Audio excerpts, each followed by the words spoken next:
We stopped on the 405. No. Right. Well, did you get the paranoia? Is that what you got, did you get the world's coming to an end thing? It was bad. I need to go home. Yeah, the worst I part, think I see Satan. Yeah. You can't get out. Yes, it's like I just got to ride this out, and those gummies that can be a 4 or 5 hour ride. I jumped in the ocean. It helps. It really did. Are you sure you were in the ocean? I jumped in the ocean, and it really did. Are you sure you just didn't fall into the bathtub? At least I was wet. I was wet. Weekday mornings at 9 a.m. It's Travis and DeMarco on 710 ESPN.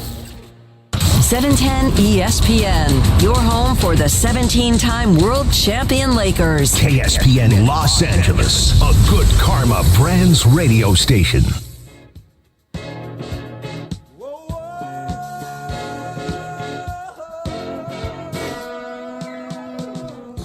Andy Kamenetzky, Marcas Grant, here for you on an unnamed show. Like what is this that we're doing? I believe it's called Destination for LA Sports, which is right. It's a mouthful. That's right? it. Yes. Because a couple days ago, we can do better.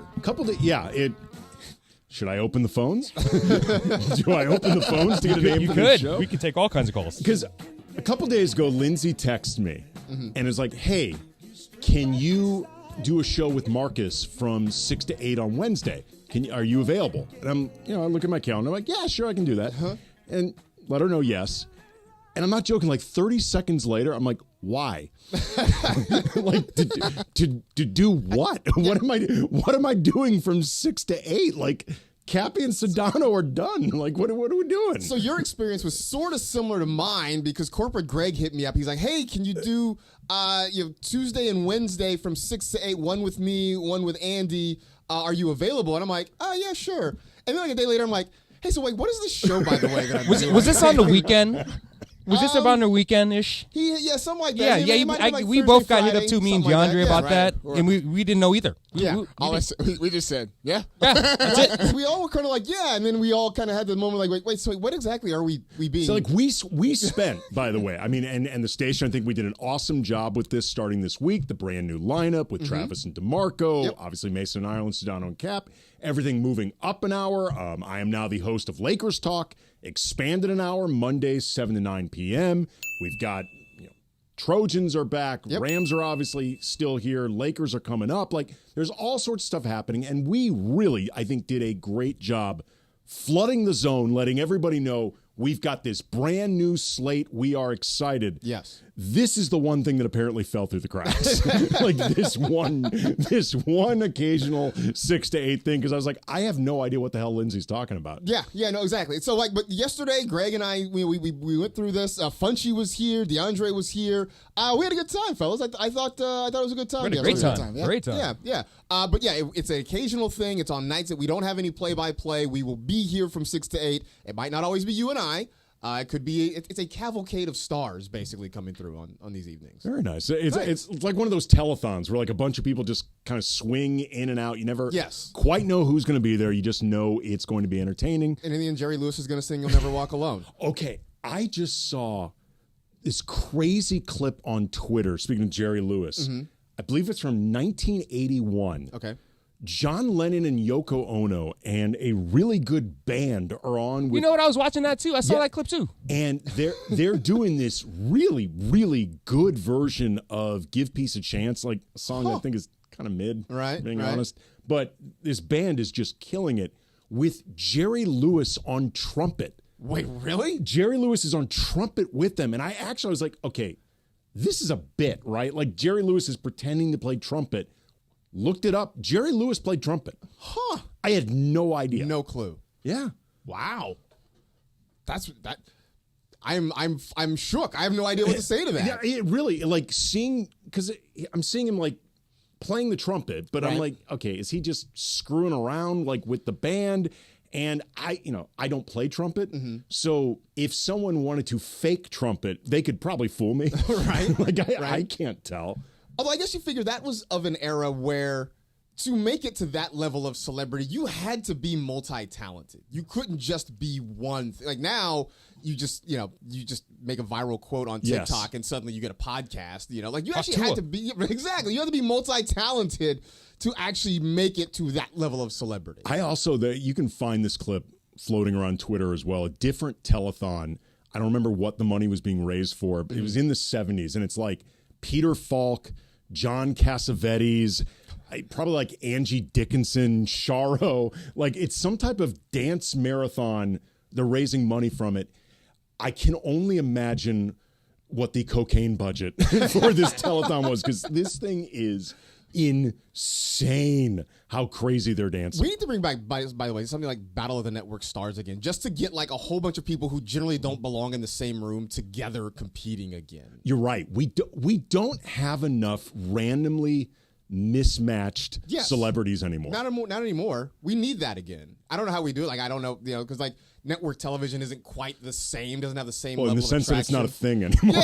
Yeah, it's not the same pull anymore, but like there's got to be something where we can just get disparate personalities together and have them, compete for something. Let's work on this. I would love to see whoever is the modern equivalent of like Gabe Kaplan and Tom Selleck and the guys from Chips, like all of them doing sports. Yes. I would love the javelin throw or something. Yes, something. Yes, and they used to bring in actual athletes like the Bruce Jenners of the world. Was there? Yeah, like regularly crush that thing. I was gonna say, like, isn't it not fair for him because he's an athlete?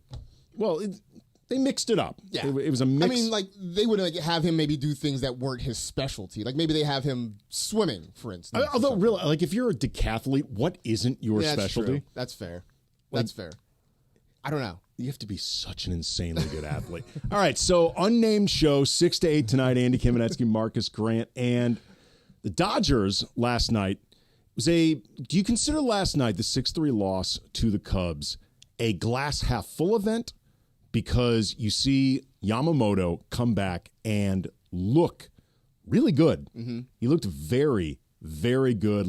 You guys, I'm sure the Blue Review every single day. Yep. Monday through Friday. I'm sure you guys. 8:55. Yep. Well, that's also bumped up an hour. It is an hour, yes. Again, everything was announced but this show.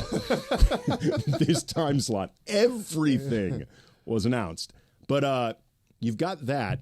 But the flip side is you've got the worst defense the Dodgers have played in I don't know how long. How did you see this game? I mean, it was disappointing, the ending, but I think I took more positives away than negatives. One, they still have a pretty good-sized cushion in the division. 4.5 over the Padres, 5 over the Diamondbacks. So, it's not like it's not like a few weeks ago when the lead was down to 2 and everybody was kind of biting their fingernails.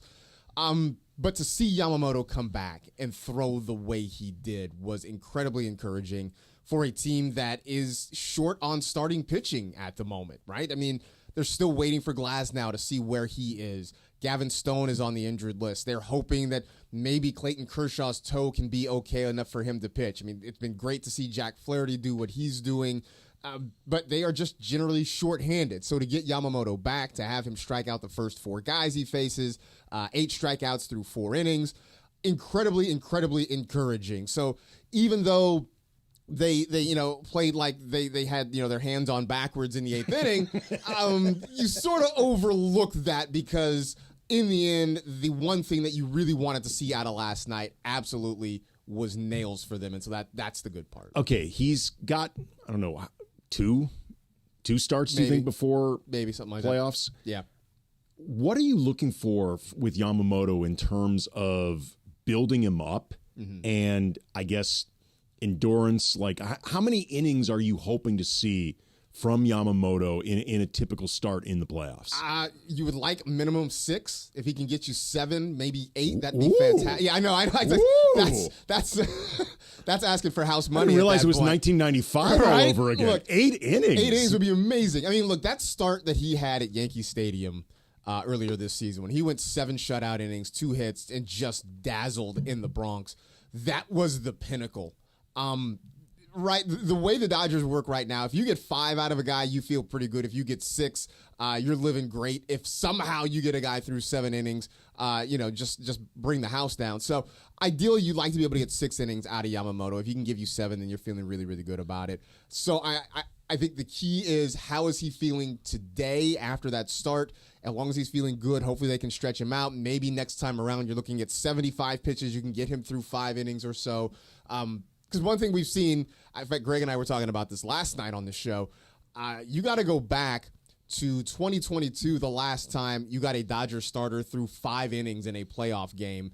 I even go back to 2021. The last time you got anybody beyond 5 innings, I don't even know. So it would be a luxury at this point to see a starter get to the 6th inning, because last year you didn't get anybody out of the 3rd inning. That's how bad it was. Looking right now at the live feed from Spectrum Sportsnet ahead of tonight's game, seeing a quote from Dave Roberts that he feels better about the rotation today than he did just 24 hours ago.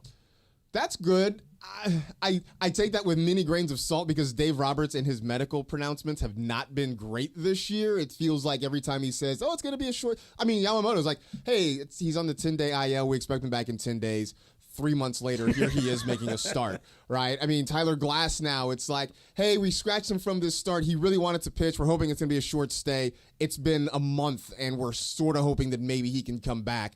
On the flip side, the thing that did work out for the Dodgers, Teoscar Hernandez gets hit on the foot, and it's like, it looks really bad. He might have to go on the IL. It's like, oh no, he might be back by Tuesday. So Dave He's in Roberts, the lineup tonight. Yeah, I mean, I feel like when we use the term doc with Dave Roberts, it's more ironic than anything else now. The man is not a doctor. He's not a doctor. We should all. I don't even know if he stayed at a Holiday Inn Express last night. But he's smart.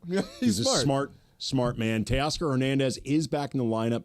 We can talk a little bit about him coming back and what he's meant to this team, but also too, an interesting question presenting itself for the playoffs, the Dodgers, and Shohei Otani. Getting all that coming up. Andy Kamenetzky, Marcas Grant, unnamed show, 710 ESPN. Calling all tradespeople, maintenance, and facilities pros. DeWalt is hooking up you and a teammate with 2 tickets to the Rams home opener versus the San Francisco 49ers on Sunday the 22nd, plus a new DeWalt Tough System 2.0 DXL workstation. Just snap a pic of you and your team working hard on the job site and post it on @ESPN Los Angeles Facebook and Instagram with hashtag #MyDeWaltToughTeam. One lucky fan will score 2 tickets to the Rams versus 49ers and a new DeWalt Tough System 2.0 DXL workstation. Visit ESPNLA.com for details.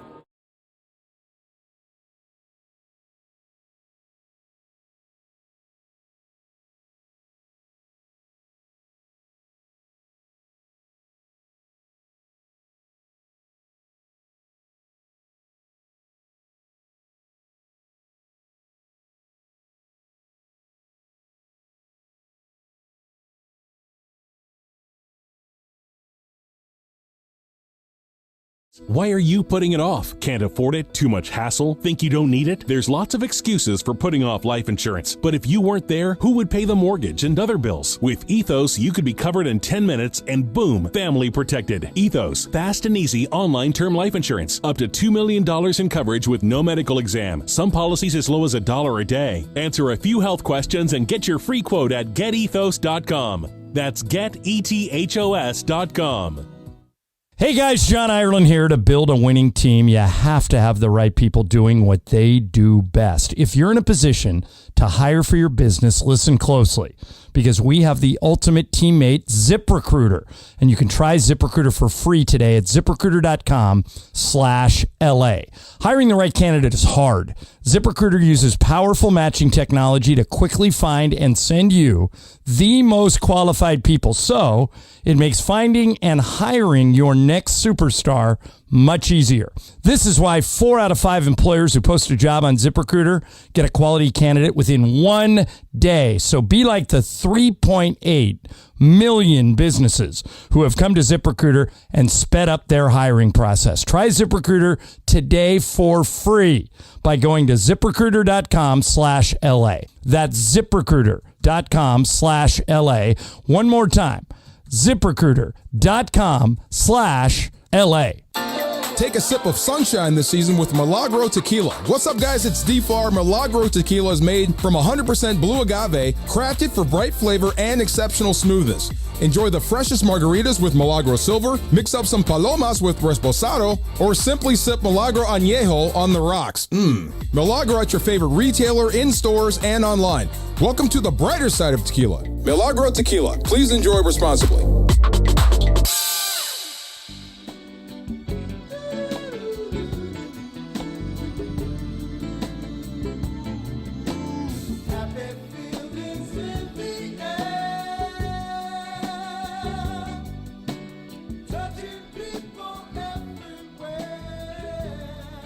Andy Kamenetzky, Marcus Grant,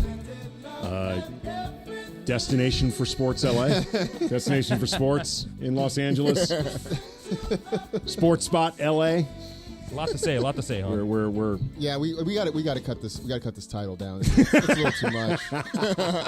It's a little wordy.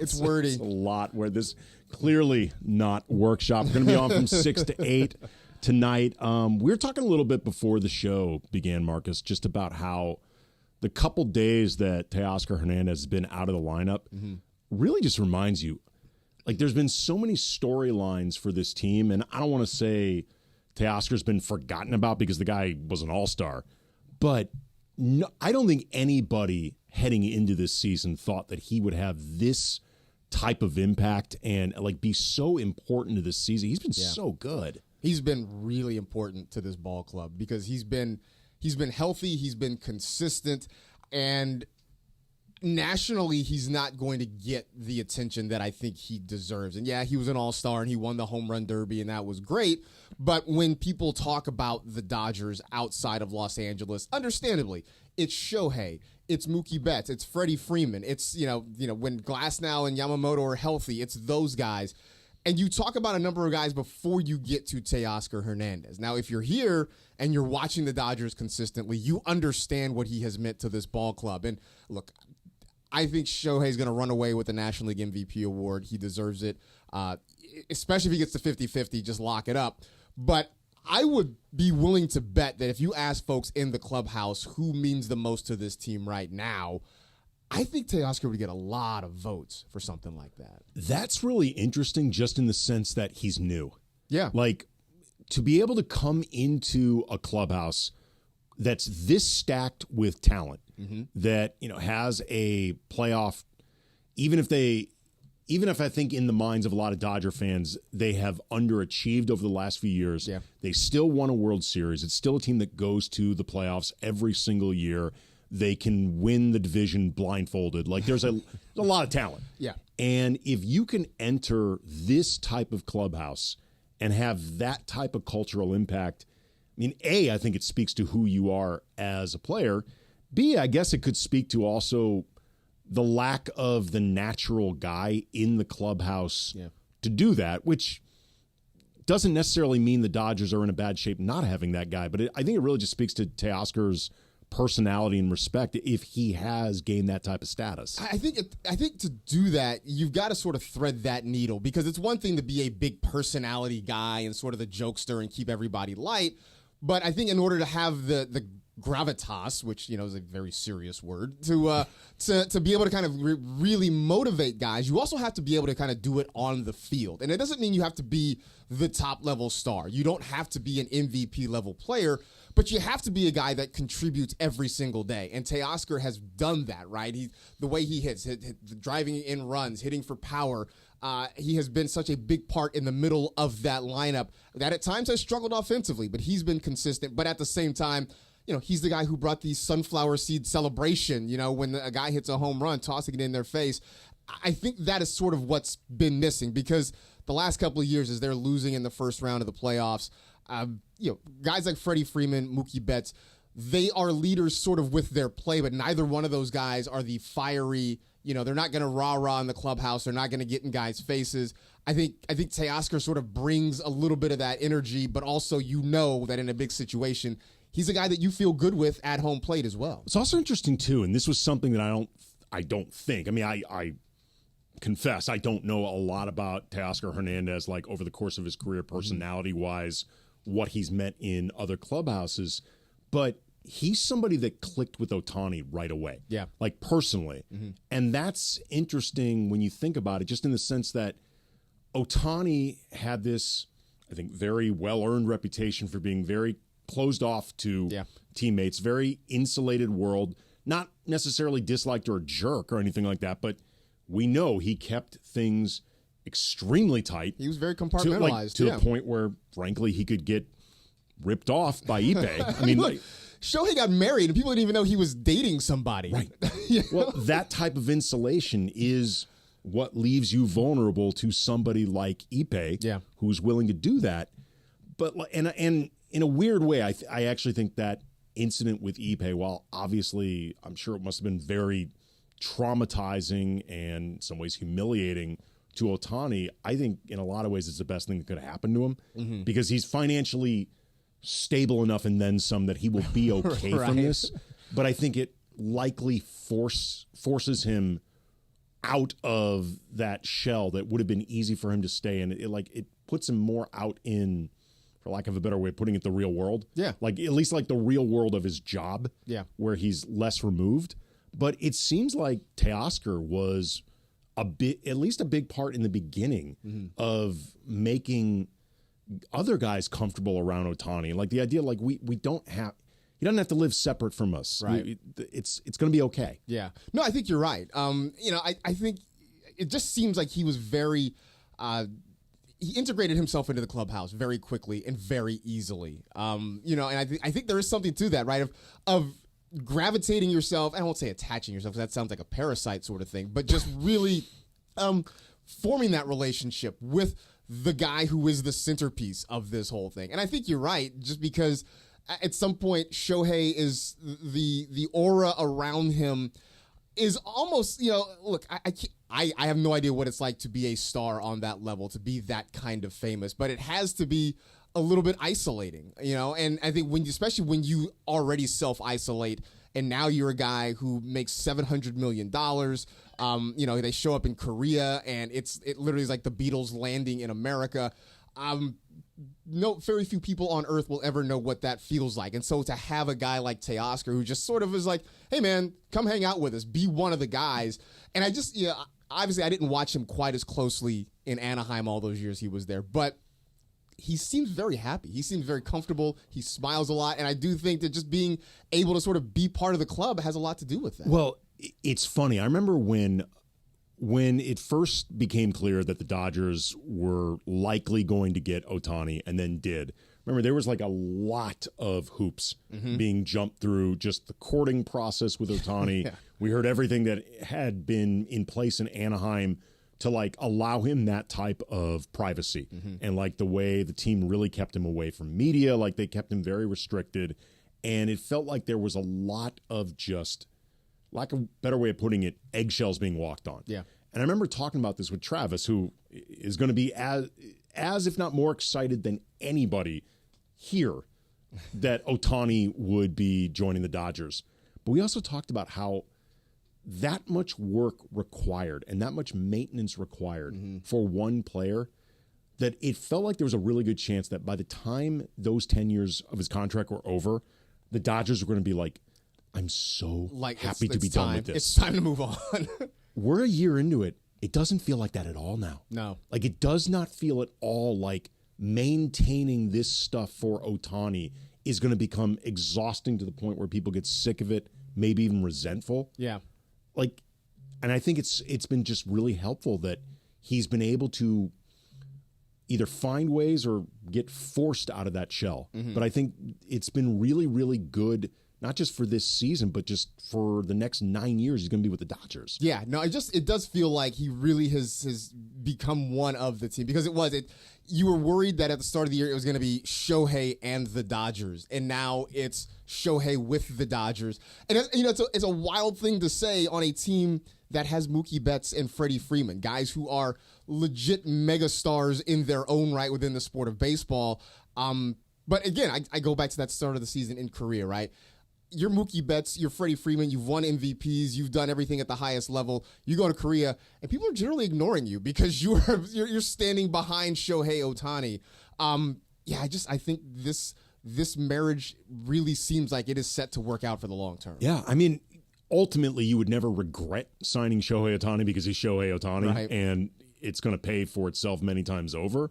But I had wondered before, like, is this something that's going to be great on the field, but exhausting and even annoying once the game is over? I am really pleasantly surprised by how enjoyable it seems to be to everybody involved. Well, and you talk about it being great on the field. Like, there are expectations.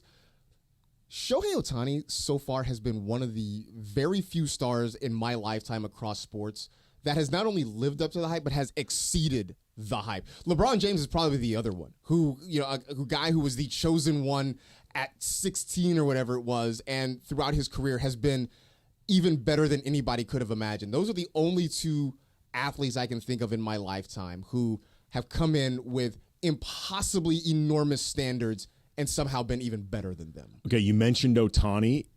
Is he about to take things to another level in the postseason? Talk about that coming up next. Andy Kamenetzky, Marcas Grant, TBD show, 6 to 8, 710 ESPN. Hey guys, it's producer Lindsay. Listen up, sports fans. Gear up for your next game day hang with your friends. What's on the menu? Sliders, wings, chips, and salsa? Well, all your favorite game day foods go great with Stella Rosa wines, a semi-sweet and semi-sparkling wine that must be served chilled. Stella Rosa can be found at your local retailer, so remember to grab a couple bottles next time you shop. Nothing sweeter than a cold glass of Stella Rosa and watching your team compete. Please celebrate responsibly.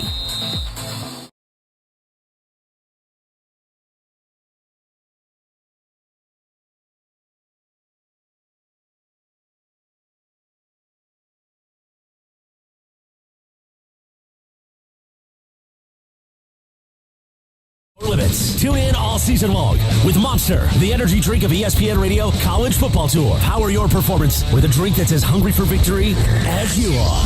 Crack open an ice-cold Monster and dominate your competition. Monster Energy. Unleash the beast. Grab yours today. This college football moment is brought to you by ServPro. In 2021, LSU finished with a disappointing 6-7 record. Luckily for them, a new head coach in Chip Kelly and a quarterback from Arizona State, Jaden Daniels, arrived in Baton Rouge. They lead LSU to the 2022 SEC Championship game and defeated Purdue in the Citrus Bowl to finish 10-4. Kelly and Daniels made that 2021 season like it never even happened. ServPro, like it never even happened. Hey guys, it's Sedano. NextGen is the official AC Heat and Plumbing company of SoCal sports fans. That's right, NextGen is the absolute best in the biz. Right now, you get an $88 drain cleaning, and they'll add in a free plumbing camera inspection. All you got to do is call NextGen. Call them at 833-3-NEXTGEN. That's 833-3-NEXGEN, or visit them online at nextgenairandplumbing.com to schedule your appointment today. NEXGEN, call 833-3-NEXTGEN. Hey, it's Mason. Football is back. The Commerce Casino and Hotel is your new place for Monday Night Football. We've teamed up with Commerce. Monday Night Football happening all season starting September 9th. Food and drink specials, all kinds of giveaways, even athlete appearances. Go to commercecasino.com for details. Of course, you can always hit the tables before or after the game for some great poker. When you think Monday Night Football, think Commerce Casino. Got to be 21 to play. Play responsibly. Gambling problem? Call 1-800-GAMBLER or visit problemgambling.ca.gov. Hey, football fans, there is nothing sweeter than a cold glass of Stella Rosa and watching your team compete. But Stella Rosa wants to make it even sweeter and hook you up with the chance to win an experience to the biggest game of the college football season. You could win 2 tickets to the game, airfare, and a hotel for you and a friend. Head over to ESPNLADreamTicket.com to enter the Dream Ticket Sweepstakes presented by Stella Rosa, America's favorite semi-sweet, semi-sparkling wine. Celebrate responsibly. Must be 21 or older to enter. Sedano and Cap. Tomorrow at 3 p.m. after Mason and Ireland. Cap, you'd be a decent agent. Hey, thanks, man. I mean, look, it would be awfully hard. You should be DeAndre's agent. So DeMarco trains him, you be his agent. Exactly. Well, leave it to the brother right here. I will handle that for you, twin. You feel me? I feel you, dog. You know what I'm saying? Yes, sir. Twin? Yeah, I called him twin. When did you learn that one? I learned it yesterday, as a matter of fact. Oh. Really? I just learned twin. From your daughter? No, I learned it from Tyreek Hill. I learned it from Tyreek. Oh, okay. Yeah. What do you mean, come on? I when he called those cops twin, I was like, what's that mean? And then I had to call some friends and be like, yo, what's up with twin? And they were like, oh, you can use it for dog, bruh, guy, dude. Anywhere where you would use those words, you can use the word twin. So, DeAndre, today I'm trying to incorporate the word twin into my vocabulary. All right, for sure. The LA Afternoon Takeover. That's Sedano and Cap. On 710 ESPN.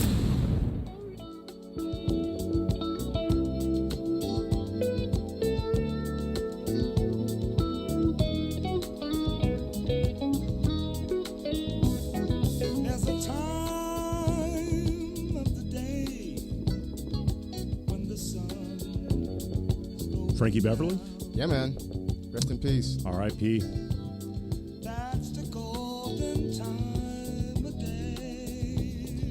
Lead singer of Maze. It was always Maze featuring Frankie Beverly. Yes. That was always the full name of the band.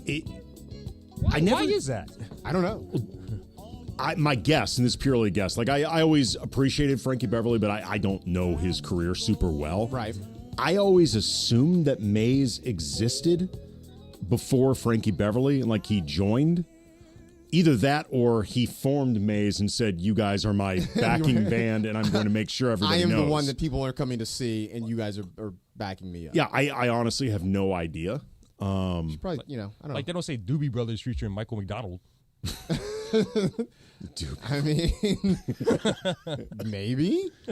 God, remember that What's Happening with the Doobie Brothers? The bootleg? Yeah. The bootleg, yes. What's that? He brings in, Rerun gets caught. For those who do not remember, Andy Kamenetzky, Marcus Grant, unnamed show, 6 to 8, 710 ESPN.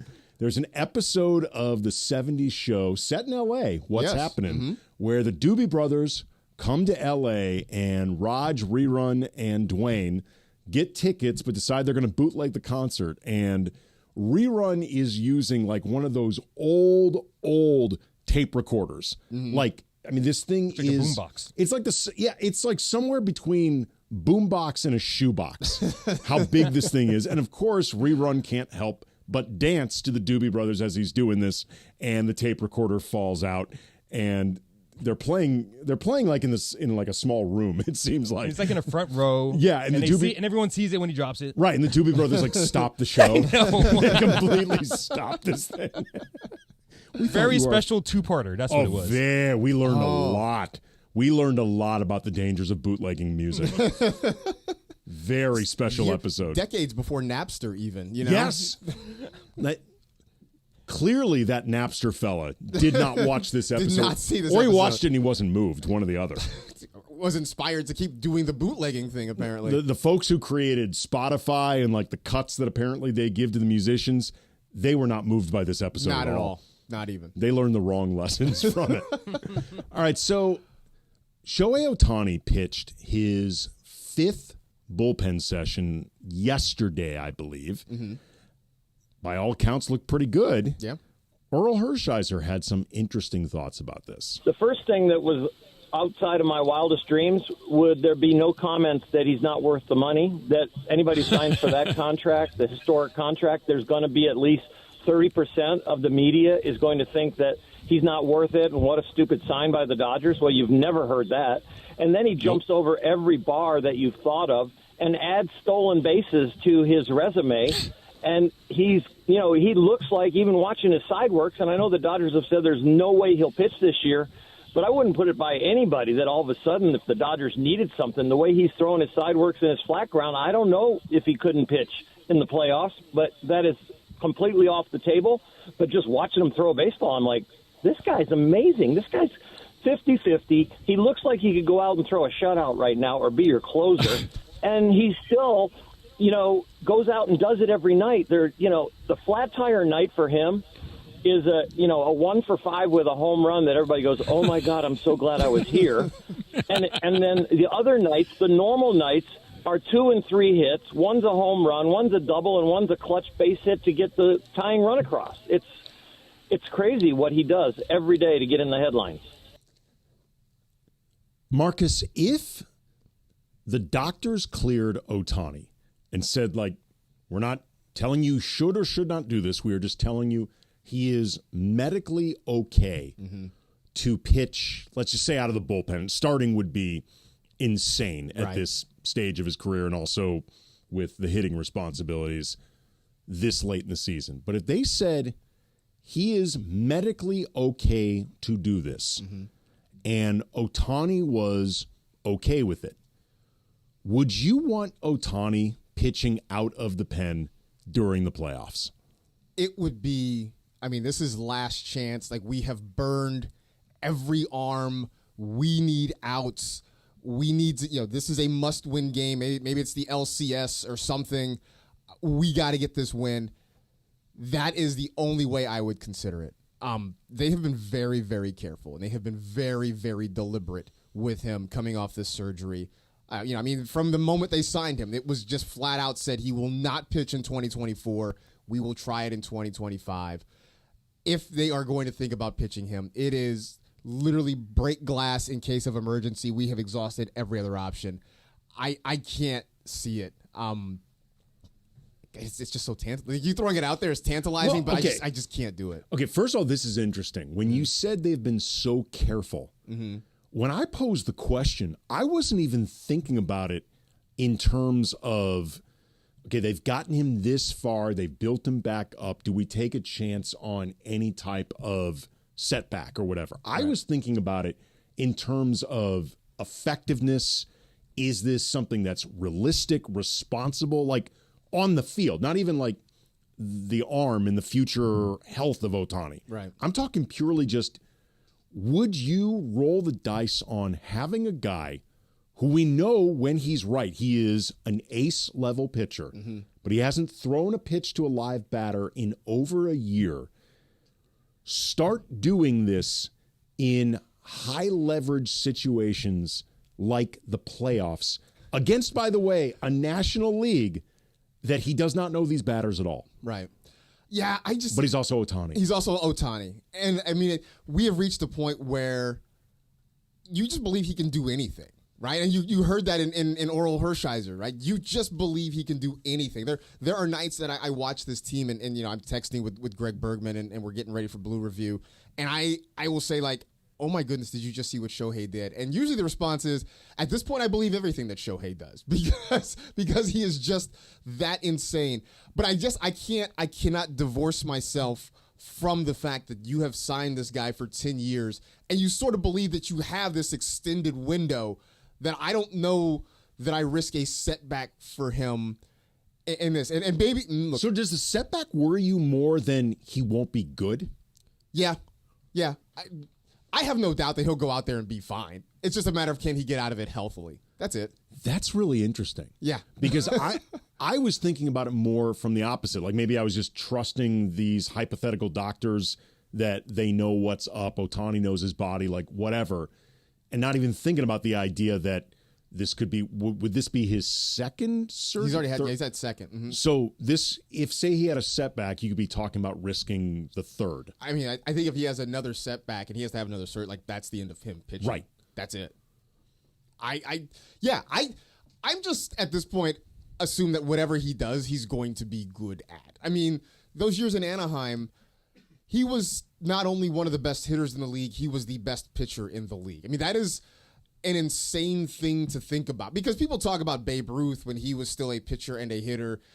He was a good hitter. He was kind of mid as a pitcher. Like he was fine. Nobody wants to talk about Babe Ruth's mid. Yeah, he was the just, mid performances as a pitcher. But like Shohei was a Cy Young level pitcher on top of being a Silver Slugger type hitter. I mean, I know we always use the word, like players generational, but like he literally is a player that we will never see the likes of again. Well, okay. You're comparing him against Babe Ruth and, throwing a few mid shots at it. There's nobody else. There's nobody else. Who else is the comp? Like, I don't even know if you go back to like 1894 or something like that. I don't know. I don't know that there is anybody else to bring up other than Ruth. And it seems like the consensus agrees. Yeah, what Otani was doing as far as a two-way player smokes what Babe Ruth was doing. Yeah. I mean, it just is. it boggles the mind at how good he is at baseball. I saw a thing the other day of like it was like an infographic. Basically, it was like all the list of highest exit velocities for the Dodgers, and it was just Shohei's picture, like 25 times or whatever. It is unreal, and I know we always say like we should be fortunate to say we watched this, but we really should be fortunate to say that we watched Shohei Otani play. I was sort of joking, like when I get older and I talk to my kid about, hey man, like watching Shohei was amazing. Who knows? Maybe there'll be somebody at that point where he'll look at me and be like, "All right, Dad, there's Mookie Betts the 7th. He's like doing great things now too." But whatever. But Mookie Betts the 7th. Yeah, I don't know how old I'm going to be. I don't know how long I'm going to live. How long do you plan on you and your kid living? I don't know how long I'm going to live, but it's a long time. It's a long time. But like right now, it is just there are few words to describe how incredible, impactful Shohei Otani has been in baseball. It's funny, like if we did not live in this age where everything is so incredibly documented, Otani would sound like somebody made up, like one of those old-time legends. Yes. Like, remember the Sports Illustrated fake profile? Sid Finch. Yes. He would sound like a Sid Finch type player. Right. If we did not all have definitive proof, no, really, this is real. He's not AI. Like, we have enough verification that he's flesh and bone. It's sort of why I don't think people of an early, of this generation and people after us quite understand the greatness of Bo Jackson, because we didn't have quite as much video. There's a little bit. Also, his career was sadly cut short because of injury. But watching Bo Jackson at his peak was mind-blowing. Dude, it's hard, I think, for maybe some younger kids now, just because video games have become so incredibly advanced. Mm-hmm. Like, every player looks great. So when you describe someone as video game type player, like the 8th man in NBA 2K looks awesome. Right. But like Bo Jackson took over what's the name? The Tecmo Bowl. Yeah. Like if he was the best player ever. Yes. Like literally the best football player, video game player ever. If your opponent was playing with Bo Jackson, there was no point for you to play him. You just put the controller down. Yeah. Like, I mean, honestly, I remember my brother and I growing up when we had Tecmo Bowl, like the idea of, okay, neither one of us is going to be the Raiders. Right. You can't be the Raiders because this is pointless.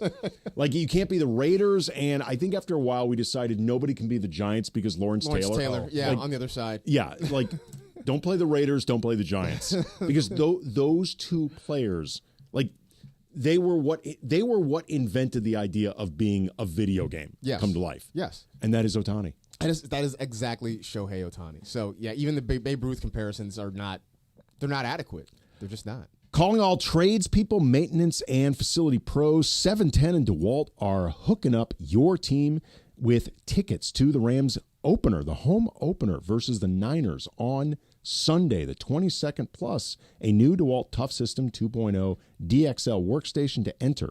Post a pic of you and your team working hard on the job site on the ESPN LA at ESPN LA Facebook or Instagram with the hashtag MyDeWaltToughTeam at the at ESPN book. Visit ESPNLA.com for more sweepstake rules and details. Coming up, we got Graham's Game, 710 ESPN. Calling all tradespeople, maintenance, and facilities pros. DeWalt is hooking up you and a teammate with 2 tickets to the Rams home opener versus the San Francisco 49ers on Sunday the 22nd, plus a new DeWalt Tough System 2.0 DXL workstation. Just snap a pic of you and your team working hard on the job site and post it on at ESPN Los Angeles Facebook and Instagram with hashtag MyDeWaltToughTeam. One lucky fan will score 2 tickets to the Rams vs 49ers and a new DeWalt Tough System 2.0 DXL workstation. Visit ESPNLA.com for details.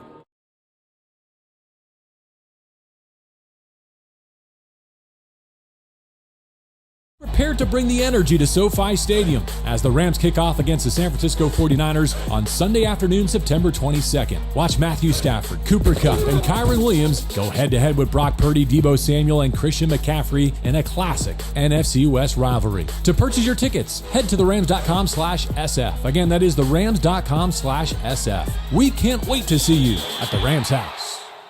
Just like in sports, you can never predict an accident. It will come when you least expect it. Travis Rogers here with DeMarco Farr to tell you about our friend, Joseph S. Normand. If you're in any accident, call Joseph at 213-747-2000. The team at Normand Legal is ready to help you and achieve the maximum compensation you deserve. Call Joseph at 213-747-2000 or visit normandlegal.com. You have many choices in a legal team, but family always comes first. Visit normandlegal.com or call 213-747-2000. The law office of Joseph S. Normand.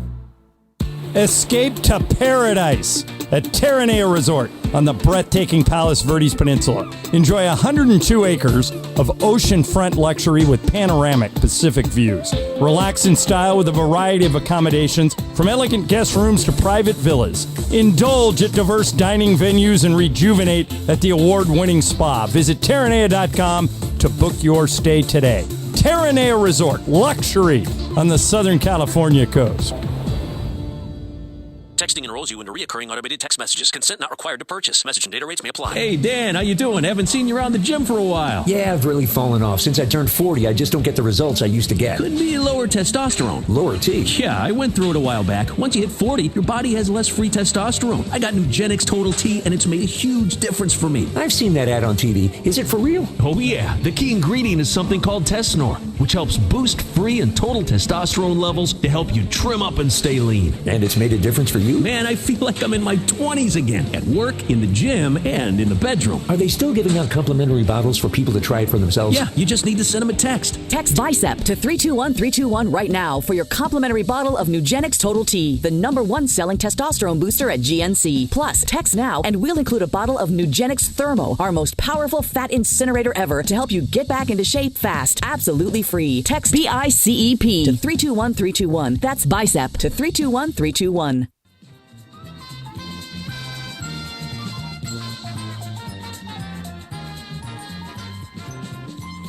Andy Kamenetzky, Marcus Grant in for the next hour and 15 minutes on this unnamed show Wednesday, 6 to 8. And we've got, is the name of this Graham's Game? Is it Graham's Game? It's pretty much Graham's Game. We just call it Graham's Game? We're calling it Sports Guess Who, guys. All right. Sports Guess Who. And today we're doing USC edition. Okay. So all of these players, we've got 3 basketball players, 1 football player.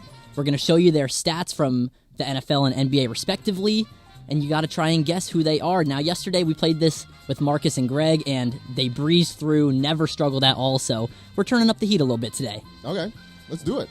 All right, so I'm going to put the first one up on the screen now. Former USC basketball player. All right, so what? Started his career in Washington. What was it, 4+ seasons, and then got traded to the Clippers. Sixers, Lakers, Warriors, and then finished out with the Denver Nuggets. This looks like Swaggy P to me. This is Swaggy P. It's got to be Swaggy P. It's definitely Swaggy P. Nick Young, right? It is one Nick for Young. one, guys. All One right. for one. All right. Well All done. right. Let's move on to the medium level. Okay, this is a relief. For a second, I thought I was actually playing against Marcus, knowing I'm playing with him. We're all on the same team. We're way better. No, we're paired up. Okay, on this is one. good. Yeah. This is really good. All right, guys, here's the one football player we got. This one I got pretty quickly, just because where he was drafted. This was bugging me so much. I know who it is. You just can't think of the name, is it? I cannot think of the name. He returned kicks. Yes. He was incredibly electric. Yes. Like every time he touched the ball, he was like a defensive Reggie Bush. Yeah, basically, yes. Oh my! And it first name begins with an A, correct? Yes. Mm-hmm. It's killing me. Adoree Jackson. Yes! Adoree Jackson. There we go, team. 2 for 2. DeAndre, you didn't get that one, man? I couldn't think who it was. I couldn't think. All right, let's see if you get this one. We're turning up the heat a little bit here. A former USC basketball player. Oh, this one felt really easy to me. So did me too. This one felt really easy to me because it's got to be the White Mamba, right? It is the White Mamba, Yeah. the Red Mamba. Yeah, it's Brian Scalabrine. Brian Scalabrine. Well done, guys. The man that a few years from now will have averaged 20 points a game in that finals that he won, according to his kids. I do love the fact, by the way, that because like you always have these jamokes on the internet who like talk about they can step up to an NBA player. The fact that he goes to the local YMCA, The best. just to shame dudes. The best. When Brian and I used to run the LA Times Lakers blog, and we had a wild comment section. Like this was the beginning of sort of the cesspool that internet culture began. Like, I think we are in a lot of ways to blame for it. But we used to have a regular commenter who hated Luke Walton. This is when Luke played for the Lakers. Okay. And used to claim all the time that he could beat Luke Walton one-on-one. I'm like, bro. He's like, oh, you don't know, man. You don't know my game. I'm like, I don't need to know your game. I promise you. Luke could show up to this one-on-one game drunk, in jeans, in church barefoot, shoes. Like, spot you 20, and he will beat you 21-20. Like, you don't understand. I'm like, dude, Luke spends every practice guarding either Kobe or Lamar Odom. I'm pretty sure he can handle you. Yeah. Like, I'm not saying he shuts down Kobe or Lamar. I'm just saying if that's his practice, I promise you you're food. Like, I promise you this. And then I remember he's like, oh, look, I mean, I just need like a couple weeks to get. I'm like, okay. Okay, first off, you got to say I need a couple weeks to get it like that. Like that. You're done. It's already a wrap for you. Yes. If you need to qualify this with anything, you're done. Oh, man. Oh, these guys, like, I've tried telling this before to, like, a lot of listeners, stuff like that. Like, guys in the G League are incredible. They are way better than you. They're in, like, you would not get a shot off against. Like, unless you played at a super high level in college, maybe you could have even thought about playing overseas. Like, if you were a good high school player, like, you would not get a shot off against these guys. You're not getting shot off. All right, so we got one more, right? All right, guys, this is the best I got. This is impossible level you've been cruising through. I will be really impressed with this one. All right, so started with the Warriors, Sixers, Orlando for a few years, Spurs, Hawks, Kings, back to the Hawks, Miami, and then back to Philly again. And it did not play or was playing in some other league this past season. The guy I think it's not who I'm thinking of. Who do you think? I was thinking Nikola Vucevic, but it's not him. No, it's definitely not. It's definitely not him. The guy that came to mind to me, but I know it's not him because this guy played way too late, was Sam Clancy. It's not him. It's definitely not. I thought for a second it was Taj Gibson, but I didn't see Chicago on here. No, it's not Taj. It's definitely not Taj Gibson. No. A center. So there's got to be a big man. A big man from SC. Oh, okay. I have a guess. Let's hear it. Is it Dwayne Dedman? Wow. Wow. That's Respect. the ultimate pool. Get it. Get it, A-Cam. I am awed. Wow. That was a pull.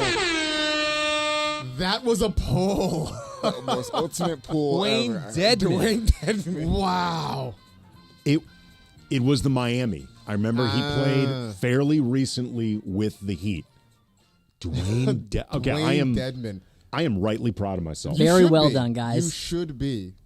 I got to turn up the heat again next time. That was pretty good, Graham. The Dwayne Dedman that was solid. That was solid on your part. We just got asked by Beto in Whittier in the Circle. Is this going to be a regular thing? Like, do we know? Like, is this setup 6 to 8? Not necessarily me and Marcas, but just in general. Is this something regular, semi-regular? Do we know how this is going to operate? Basically, when we don't have anything past 6 o'clock, like a play-by-play game, like Kings, USC, Lakers talk from 7 to 9 Mondays? Lakers talk, Lakers game, anything. Rams, we're going to have a show like this. Nice. Okay. And we've got a lot of time to come up with a name for it, too. Yes, sir. Yeah. We've got an awful long time. And also, we got to come up with a name for Graham's game back there, too. I mean, I like Sports Guess Who. That's not bad. Sports Guess Who is good. Okay. Because Graham's game doesn't give you enough details right away. Right. Unless Graham is going to change the format of the game. Like if what we do flips around, then maybe it could just become Graham's game. If it's this format every time, Sports Guess Who works. Self-explanatory. Yeah. And plus, if Graham's not here, we can still play Sports Guess Who. Yeah. So we essentially named the game that is played on this show before we named the show. Right. We have named the bits before the show actually has its own name. Yeah, you know what? I like this. So we're working inside out as opposed to like outside in. Sometimes you just got to work in reverse. That's Absolutely. how it works. No, I'm digging this. This is good. All right. So nice job, Graham. Yeah, that was good. That was well done. Like the Dwayne Dedman, that was a hell of a pull by you. Dude, I cannot believe I came up with that. I didn't even know he went to SC. Yeah. He did go to SC. He did. But yeah, I could have sat here for another hour and a half and never came up with that. All right, so as long as we're really figuring out a lot on the fly, how much longer are we going here before breaking? Another minute or two. Okay. I just wanted to make sure before I got us too deep into conversation, I didn't know if the clocks were different, anything like that during this special 6 to 8 extravaganza. It seems like, we'll talk about this a little bit more on the other side, but the Lakers just cannot escape Dan Hurley. Remember that whole saga, Dan Hurley saga? Yeah. When they looked like they were possibly not going to hire the seemingly preordained J.J. Redick. LeBron's podcast partner. This had been taking a while. Maybe the ESPN commitment was too much at the time. And all of a sudden, out of nowhere, Dan Hurley is in the mix. He ends up flying to L.A., has an actual sit-down with Rob Pelinka, with Jeannie Buss, brings his wife with him. Like, this was apparently a pretty serious conversation. And then he ultimately ends up staying with UConn, gets a bit of a bump. He spoke with another Graham Benzinger, offering a little bit more insight into why he ultimately chose not to become the coach of the Lakers.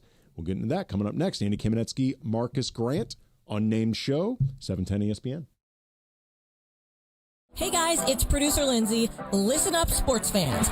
Gear up for your next game day hang with your friends. What's on the menu? Sliders, wings, chips, and salsa? Well, all your favorite game day foods go great with Stella Rosa wines, a semi-sweet and semi-sparkling wine that must be served chilled. Stella Rosa can be found at your local retailer, so remember to grab a couple bottles next time you shop. Nothing sweeter than a cold glass of Stella Rosa and watching your team compete. Please celebrate responsibly.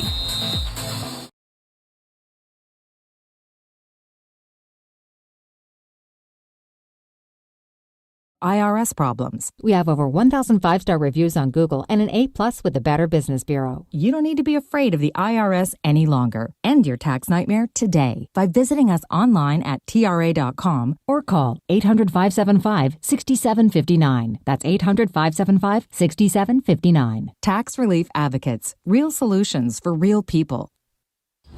When pain keeps you from doing what you love, Hoag Orthopedic Institute gets you back to you.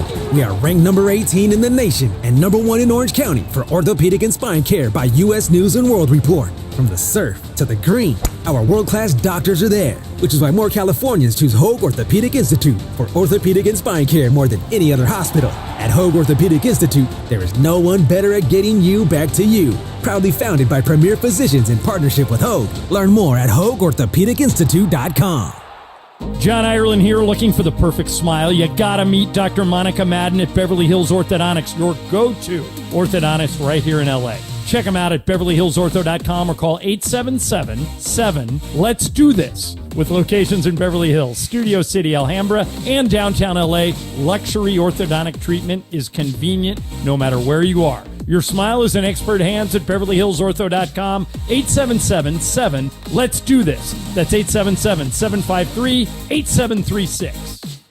Hey guys, it's Cappy. You've heard me talk about my personal situation with my divorce and subsequent custody battle in the past, and I know that you need a team behind you to get the justice you deserve. My friend Mark Reel and his team at Real Fathers Rights are here to help you guys. Visit realfathersrights.com/710. That's REEL. realfathersrights.com/710 or call 323-870-1611. That's 323-870-1611. Real Fathers Rights. The Father's Rights Attorneys. Hi, this is Sean McVay of your LA Rams. The Rams play here. KSPN, Los Angeles. 710 ESPN. A good karma brands radio station.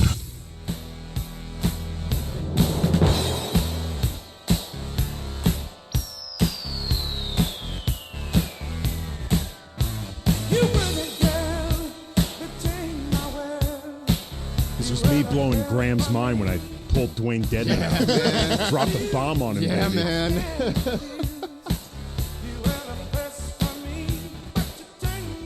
The old Gap Band, Andy Kamenetzky, Marcas Grant, in for another hour on this unnamed but apparently a semi-recurring concept on days where we are not broadcasting the Kings or the Lakers or, say, USC basketball. Lakers Talk, shows like that. We're going to be from 6 to 8, just keeping everything live, local, and fun. Dan Hurley recently sat down with Graham Benzinger. Shout out to Graham, by the way, also from St. Louis. He's much younger than me, but I think he might have gone to my high school. I have no idea. He's much, much younger than me. But he recently sat down with Dan Hurley, who we all remember had been in conversations to potentially become the coach of the Lakers. And he got into a little bit more detail as to what ultimately kept him at UConn. So you still want to coach in the NBA one day? I don't know. I don't know about that. You know, I don't. If you're not going to take the Lakers job, then what job are you going to take? As I understand it, you've also said recently you could never be an NBA coach because they don't do shit. Who did I say that to? Even like last year, he'd say like, I'm a coach, I coach. He's like, NBA is not coaching. It's like, like I run this.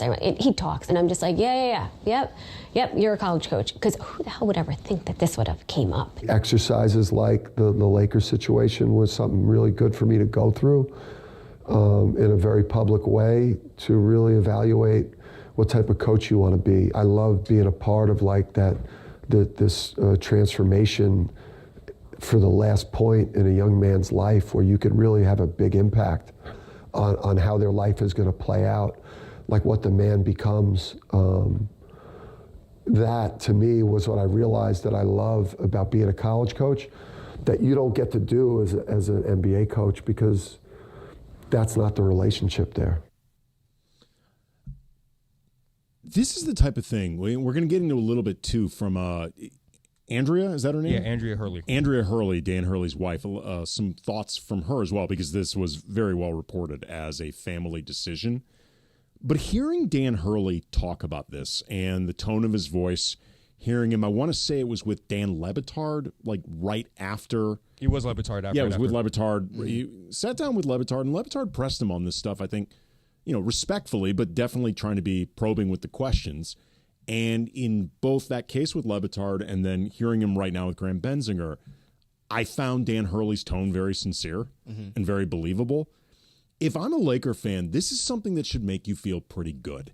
Yes. Because it does not sound in any way, both in how Dan Hurley's talked about this, but also the reporting that's come since, that this was anything the Lakers did wrong, other than, I guess, they did not put the type of offer on the table that maybe could have made this more difficult for Hurley to say no to. Like, I think the offer reportedly they put out there was not big enough to make this feel like an impossible decision.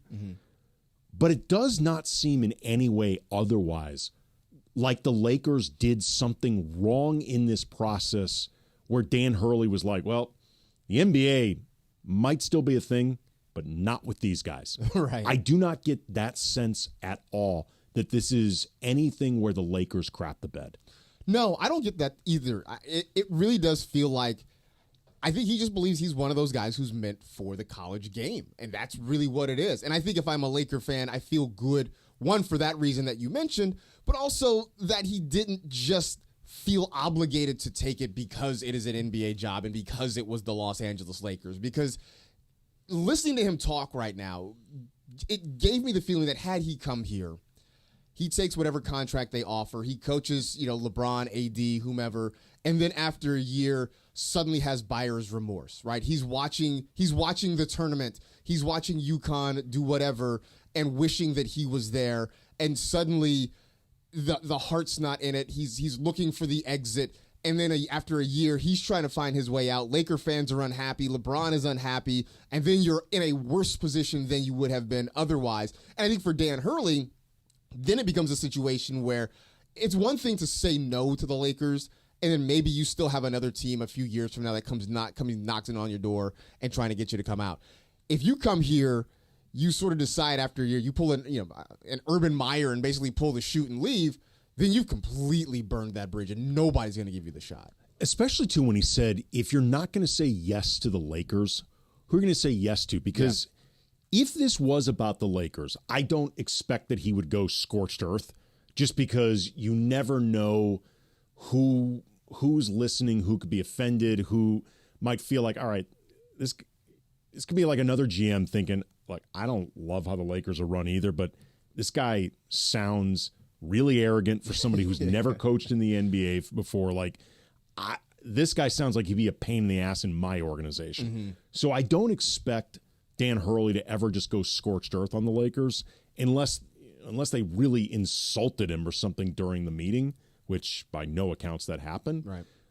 But the way he said, if you're not going to do this for the Lakers, who are you going to? As opposed to, you know what, the time just didn't seem right to me. Like, the timing wasn't good.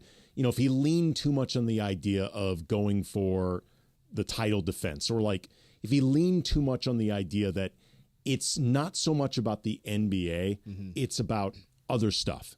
But he really made it sound like, okay, I don't know what offer I'm going to get that's more attractive than the freaking Lakers.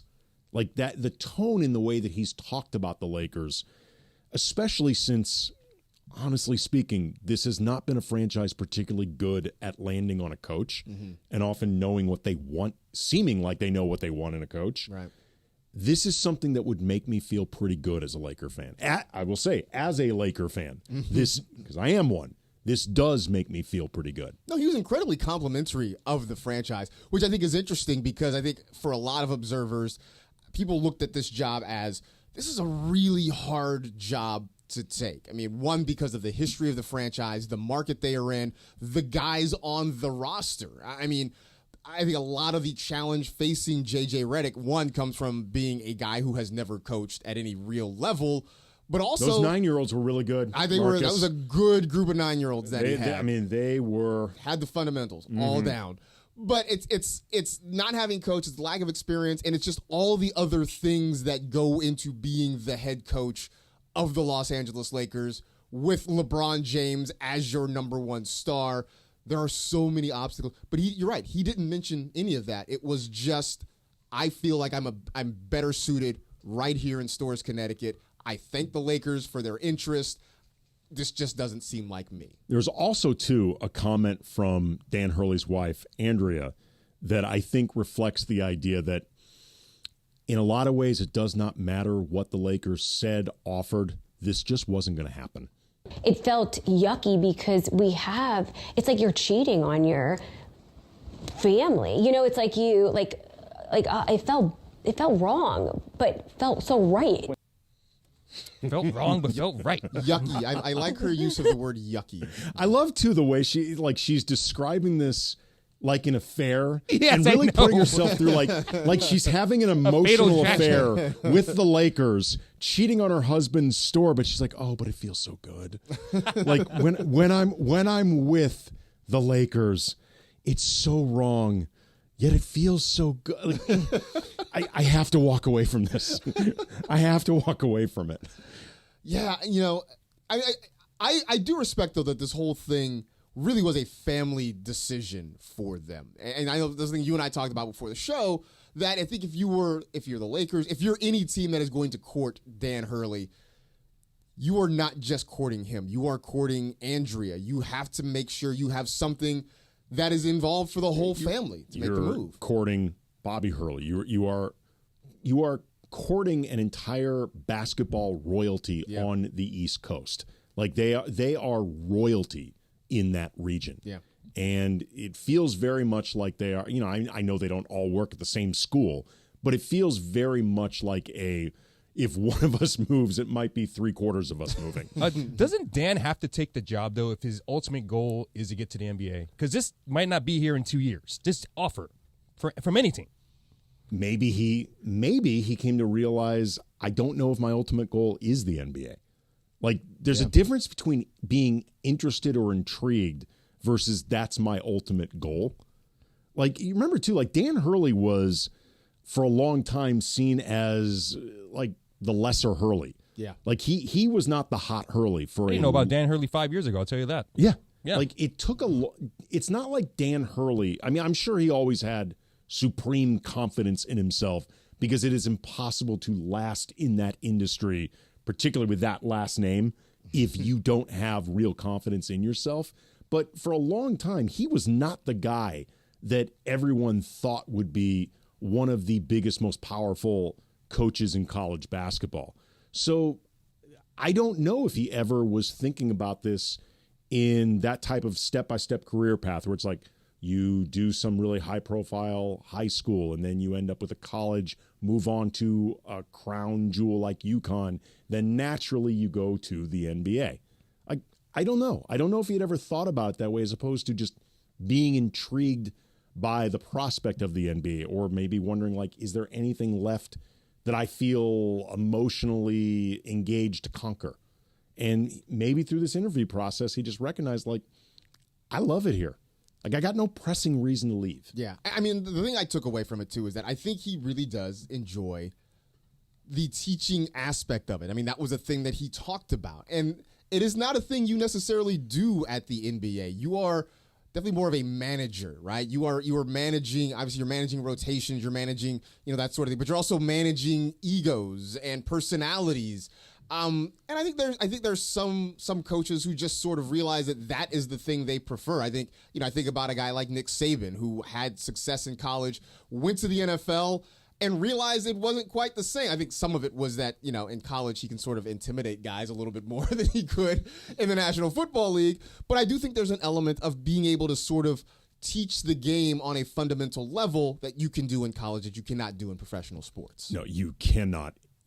Particularly in NFL locker rooms, you're not going to be intimidating. But across, once you get into professional sports, these are grown men. Yeah. Like, they're grown men, they're grown women. Like, these are people that are at the absolute peak of what they do, and they've conquered a lot. Like, you may be able to have juice in a locker room that you walk into because people know you've accomplished a lot.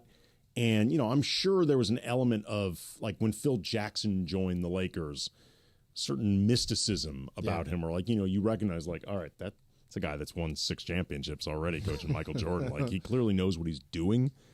But I don't think even with Phil, I don't think intimidating was the goal. He would, he did all the mind games and manipulations, and I covered Phil for the second part of his time with the Lakers, was around him a lot. He definitely projected and worked, in a lot of ways, I think, manufactured that aura. He was aware of what it brought to him, but I don't think he was intimidating guys. Yeah. There's a difference.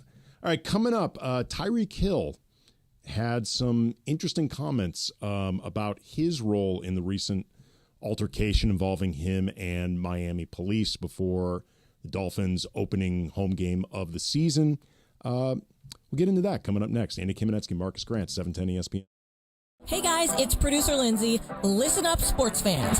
Gear up for your next game day hang with your friends. What's on the menu? Sliders, wings, chips, and salsa? Well, all your favorite game day foods go great with Stella Rosa wines, a semi-sweet and semi-sparkling wine that must be served chilled. Stella Rosa can be found at your local retailer, so remember to grab a couple bottles next time you shop. Nothing sweeter than a cold glass of Stella Rosa and watching your team compete. Please celebrate responsibly.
Calling all tradespeople, maintenance, and facilities pros. DeWalt is hooking up you and a teammate with 2 tickets to the Rams home opener versus the San Francisco 49ers on Sunday the 22nd, plus a new DeWalt Tough System 2.0 DXL workstation. Just snap a pic of you and your team working hard on the job site and post it on @ESPN Los Angeles Facebook and Instagram with hashtag #MyDeWaltToughTeam. One lucky fan will score 2 tickets to the Rams vs. 49ers and a new DeWalt Tough System 2.0 DXL workstation. Visit ESPNLA.com for details.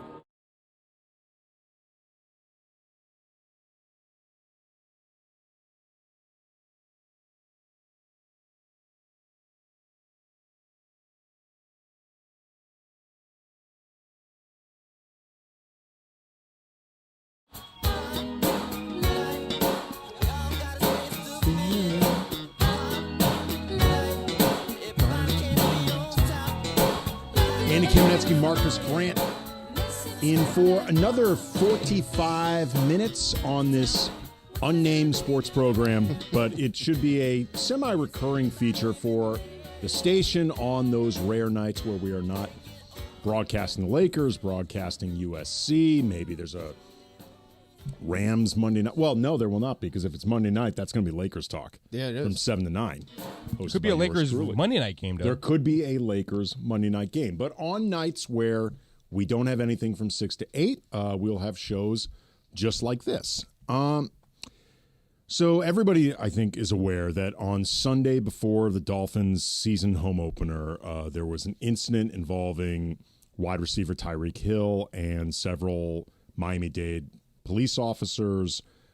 Hill had been pulled over by police right outside the stadium, and they had asked him to roll down his window. He was slow to do this, and then it quickly escalated out of control where he was grabbed out of the car, handcuffed, put down on his stomach. It got very, very out of hand quickly. A couple of his teammates were there trying to see if they could calm the situation.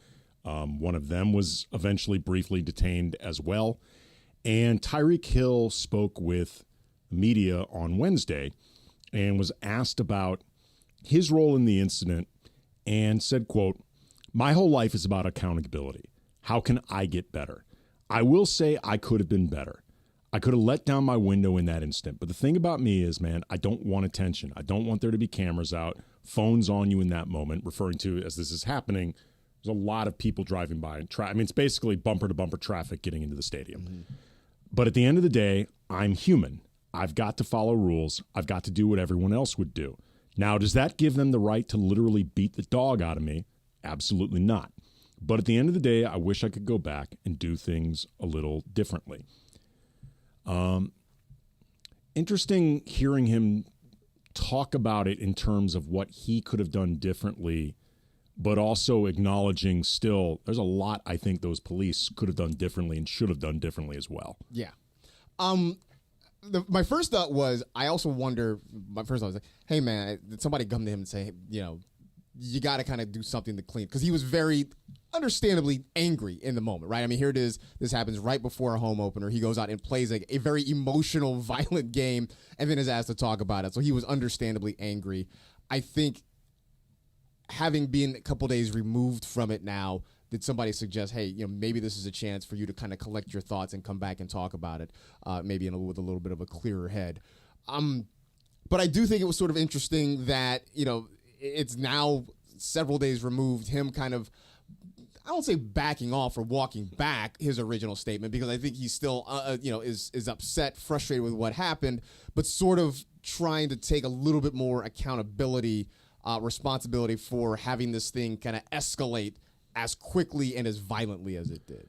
I think it's also interesting, too, the way he's taking some degree of accountability for this before there's been, to the best of my knowledge at least, any accountability taken by the police. There's been, very little, certainly by the officers. I think. I know that one of them has been put on administrative leave. Yes. But that is, for the time being, just an investigation. Yes. And that's not the same thing, at least yet, as accountability for having done something wrong. Which, I know there's a lot of skepticism about it just because we have seen so many of these things play out, and generally accountability is not a thing that we see a lot of. It is a lot of administrative leave. It is sort of quietly officers maybe moving on to somewhere else, but it's not that we see a lot of it. And I think what Tyreek said on Sunday was what a lot of people said originally. If this was not Tyreek Hill, if this was not the star receiver for the local professional football team, how does this altercation end? And I think that is why people would like to see some level of accountability. But I think even then, I think you're still going to have a level of skepticism that this only happens because it is an all-pro, all-world receiver. And there were so many witnesses to it. I mean, the body cameras happen to be on, and that's not always a given, unfortunately, that, body cameras often have a strange habit of not being turned on right. in the moments of these type of incidents. But there happened to be enough people there seeing this that one way or other, this was going to be filmed. People would have seen this. And I also think it's interesting, too, hearing Tyreek Hill talk about the things that he could have done better and taking his own accountability. But I think it also, though, illustrates the difference between what is hoped for or expected from somebody in Hill's situation versus what is hoped for, expected, or I would say should be demanded from somebody in the officer's position. Because if you're looking for like a common, and thankfully this didn't reach like a tragic point, like, in the grand scheme of things, Tyreek Hill was wronged, but not at a level where we are mourning or, Yes. so we've seen far worse incidents. But a common element in these sorts of things, at least to me, is what appears to be a lack of emphasis on de-escalation. And it doesn't seem like police enough. I mean, obviously there are plenty of police who deal with incidents like all this all the time, and they end up not getting any attention because nothing of importance happens. But just talk, either from my own experiences or talking with people dealing with experiences of their own, the emphasis on de-escalation doesn't seem to be there. And if you're a police officer, at least in my opinion, and I've never been a cop, I don't know what it's like to serve in this sort of situation, but I would feel like for your own safety, the emphasis should be on de-escalation. Especially in a situation like that. Yeah, you have somebody where it's reckless driving, it is speeding. I don't know why you would want to immediately escalate the situation, right? You've gotten the person to pull over, you've gotten them to stop. You would want, ideally, I think, to try and resolve this as calmly, as rationally as possible. And so to have this thing end up with somebody face down on the ground. And again, as you mentioned, in a situation where there are hundreds of witnesses, people driving by, in a world where that, any police situation, you're going to have how many cell phone cameras out and trained on you. That alone, you would think would be a deterrent to anything. Well, and also, too, like Tyreek Hill, both by his own admission, and I think if you watch the body cam footage that everybody ended up seeing, like Tyreek Hill initially was belligerent. He was not keeping his window down as asked. And I can understand with tinted windows why a police officer would want that window down. Like, you don't know what's going on in that car. Like, I understand that. And there is a level of responsibility or just compliance, like, compliance that I think is reasonable, that you are not seeing from Tyreek Hill. And look, the truth is Tyreek Hill has a history of bad behavior. Yeah. Worse than what we're seeing in something like this.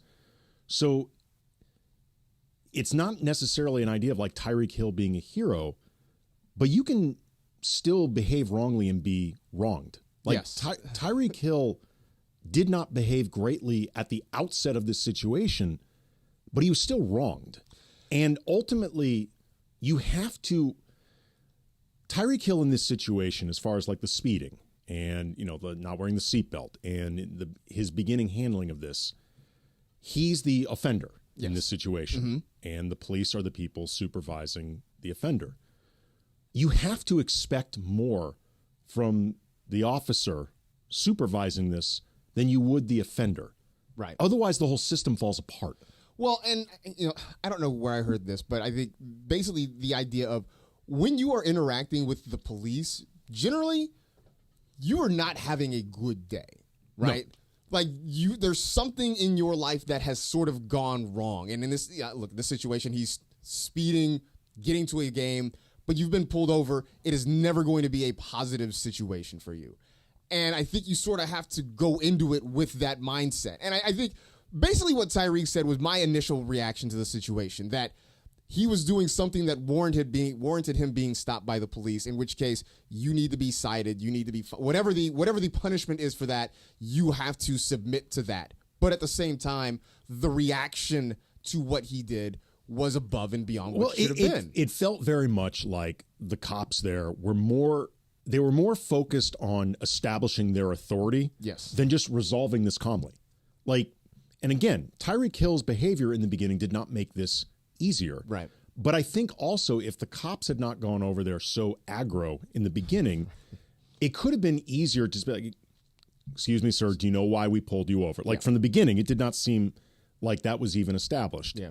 And then I think if they are polite to him in the beginning, hopefully, I can't guarantee it because, again, Tyreek was not being cooperative in the beginning.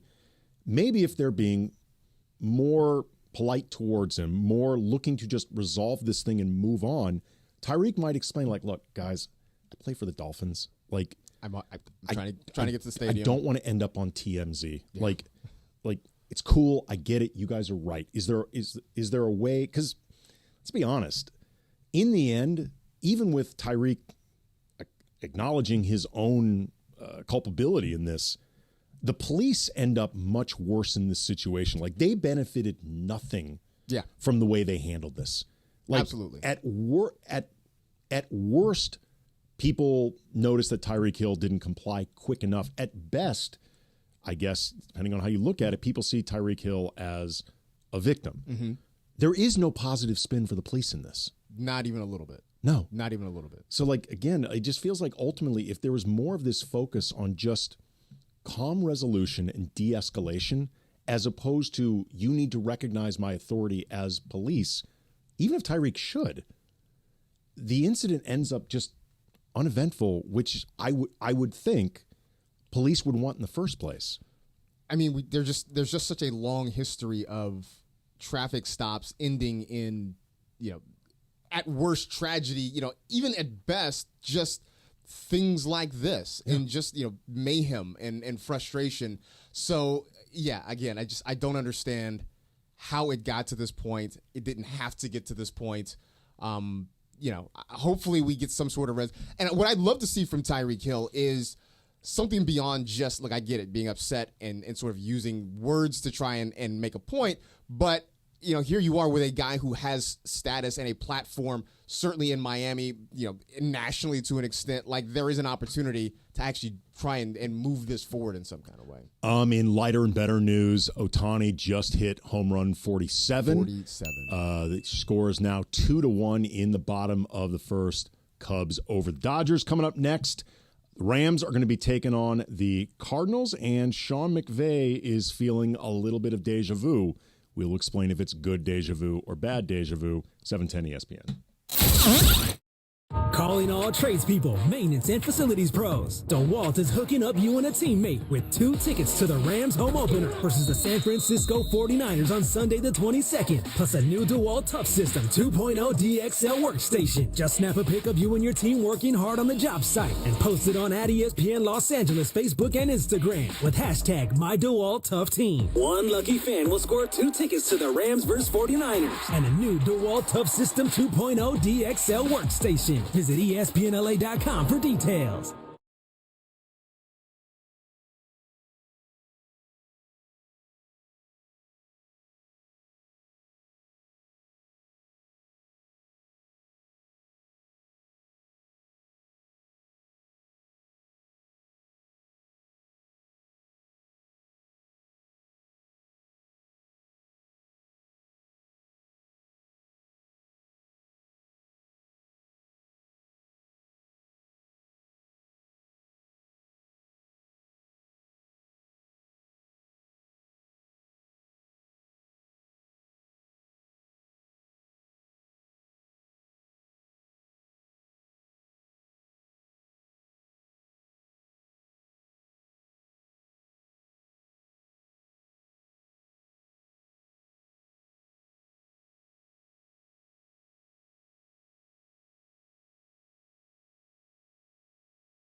Hey guys, it's producer Lindsay. Listen up, sports fans. Gear up for your next game day hang with your friends. What's on the menu? Sliders, wings, chips, and salsa? Well, all your favorite game day foods go great with Stella Rosa wines, a semi-sweet and semi-sparkling wine that must be served chilled. Stella Rosa can be found at your local retailer, so remember to grab a couple bottles next time you shop. Nothing.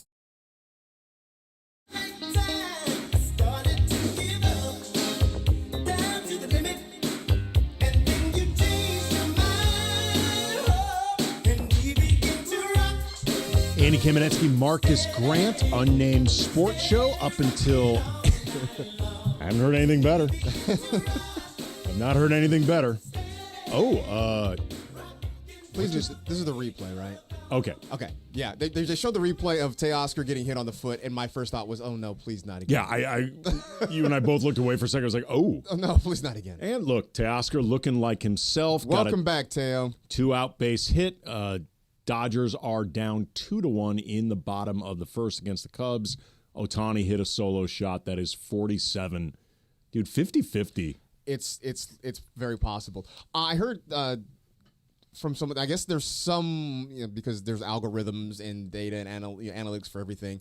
Someone has used some sort of algorithm to determine the most possible date for him to hit, to complete the 50-50. Right now, they're thinking that it could be September 26th. And did Tommy Edman just hit another home run? He just did. He just did. He hit 2 last night, and it's Tommy Edtani. Tommy Edman. The Dodgers are now up 3-2. But yeah, so someone determined like September 26th, which is I think the final home game of the year for the Dodgers, is a likely time for him to get 50-50. So people I think are starting to buy tickets for that, hoping that they can be in the building when 50-50. If you buy those tickets, you're going to be so mad if Otani has like a 2 home run game. Like the night before, right? He's so mad. You've spent all this money and then it's over then. Couple things. First of all, I feel like in this, I don't mean in a bad way at all. I just get a sense. Otani is very aware of this thing. Yes. And decided maybe like a month or so, this would be pretty cool. Yes. And I'm going to start pitching next year.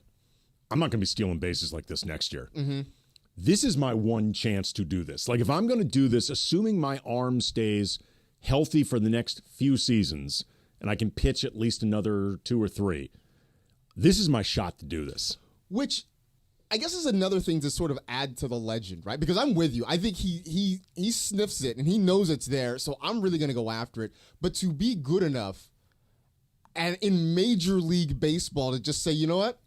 Yeah, we're going to do this. We're going to go and do this and make this happen. I remember, I think it was Baron Davis during a podcast that he was on, was talking about Russell Westbrook. Oh, wait, and did Will Smith just go? Will Smith just went deep. Will Smith just went, whoa. 3 home runs in the first inning for the Dodgers. Dodgers now up 4-2 over the Cubs. There you go. All right, so I think it was Baron Davis was talking during a podcast about how, there has been this narrative about Russell Westbrook. Mm-hmm. Remember that he would chase triple doubles, like at the height of Russell Westbrook triple double mania, that Russ would be chasing him and like going out of his way to get triple doubles. And I remember Baron saying, again, I'm pretty sure it was Baron, saying something to the effect of, I don't think this is true, but let's just say for the sake of argument, it is true. Do you know how good you have to be how hard to that actually is? to actually set out and just say, I'm going to get a triple double? He's like, because dude, if it was that easy, everybody would be doing it because most of these guys are out there to some degree chasing numbers. Like they're chasing numbers of some type because those numbers help keep them in the league and getting contracts. And they provide some degree of tangible proof and value what you bring to the table. Right. Like, we sometimes dismissively talk about them as counting stats, but they are counted. Like people do actually count them. He's like, they help you get paid. He's like, do you know how few players in the NBA, if they actually said, I'm going to go out and get a triple double, could actually do it? He's like, if Russ is actually that intentionally going out to get triple doubles like that, he's like, that's amazing. Yeah. Well, especially at the level at which he was getting them. Yes. I mean, to go out and average a triple-double for multiple seasons, you're right. Even if you were chasing it, you were intentionally trying to do it. Because at some point, word gets around. At least the perception of it at least gets around that you're chasing it, which means that other teams are actively trying to stop you from doing that. So for you to still be able to accomplish that, that is remarkable. Yeah. It is. The stuff these guys do is so damn hard. Like, I mean, it's so. I know sports fans love what they see these guys do, but I sometimes don't, and I don't mean this in a condescending way. It's just some of this you don't realize until you're around it all the time, like we've been. Like how hard it is to do what they. Max Muncy just Max left the Muncy yard. just 4 home runs in the first inning for the Dodgers. Wow. 3 in a row. Wow. Like, when do you pull a pitcher? Like, well, it's the first inning. This poor dude may have to ride it out. You might have to eat one tonight, man. Wow. Okay, Dodgers now up 5-2, bottom of the first. Let's see how long they've been doing this, by the way, with all 2 outs. Yeah, well, most of it was like Shohei led off, and then they got 2 outs, and then 3 straight home runs. Wow. Yeah, I see. Why can't I go to that a one game was like mashed. I know. Every time I go to a game like that, was not a good. When you get the Max Muncy dismissive bat flip, you know it was mashed. Well, look, we're watching this from the studio. At the risk of sounding like really bad armchair psychiatrist, I think the Dodgers might be in this pitcher's head. Because that ball he threw to Muncy, that's the worst pitch I've seen since, remember when Otani got walked? And then Mookie hit a home run? Like, the problem wasn't the decision. The problem was that pitch. Like, that pitch was like if you were on Mookie's payroll. That's what you would throw to him. Like, it was the worst hanging slider. Okay, who's up now? Now it's Kike. Or like Kike is at Miguel Rojas. That's just a single. Scrub. Throw it back. You gotta try again. Single for Miggy Rowe. He started to do the dancing. He's like, eh. He's like, his heart's not in it, you know? It wasn't a home The run. whole lineup has a hit except for Mookie and Freddie. Wow. Who is this poor fella on the mound? I don't know him. No, the goggles aren't helping. No. Well, no, if anything, he probably wants them darker now so he can't be recognized. Oh, man. This is crazy. Back to back to back, 4 home runs in the inning that are still hitting. Runner on first, 2 outs. Chris Taylor at the plate. What was a 2-0 deficit after the top of the first is now a 5-2 lead. Let me say this right now. If Chris Taylor goes yard, this pitcher should have to wear it all. No, he should have to wear it all. He's got to ride it out. Like, that's your punishment. If Chris Taylor goes long, dude, you didn't show up with the right mindset. You just got to ride it out tonight, buddy. You something in your pregame prep, sir, was off. Like, if Chris Taylor, who's batting under 200, takes you long. Yeah, he's quickly at an 0-2. It's 0-2 right now. But this pitcher's like, okay, a joke's a joke. Just get on base. This dude's not taking me long. All right, when we get back, we will let you know how this inning began. Plus, we got a little bit too of what's it called, Funchy? We are going to talk about rounders coming up. Okay, I didn't know if this was a named game. No or special like segment here. No special segment. No. All right. Well, here's what is special: tradespeople, maintenance folks, facilities pros, 710 and DeWalt are hooking your team up. They're hooking you up and your team with tickets to the Rams home opener versus the Niners on Sunday, the 22nd of September, plus a new DeWalt Tough System 2.0 DXL workstation. To enter, post a pic of you and your team working hard on the job site on the ESPN Los Angeles Facebook page or Instagram at ESPN Los Angeles with the hashtag MyDeWaltToughTeam. Visit ESPNLA.com for more sweepstakes, rules, and details. Calling all tradespeople, maintenance, and facilities pros. DeWalt is hooking up you and a teammate with 2 tickets to the Rams home opener versus the San Francisco 49ers on Sunday the 22nd, plus a new DeWalt Tough System 2.0 DXL workstation. Just snap a pic of you and your team working hard on the job site and post it on at ESPN Los Angeles Facebook and Instagram with hashtag MyDeWaltToughTeam. One lucky fan will score 2 tickets to the Rams versus 49ers and a new DeWalt Tough System 2.0 DXL workstation. Visit ESPNLA.com for details.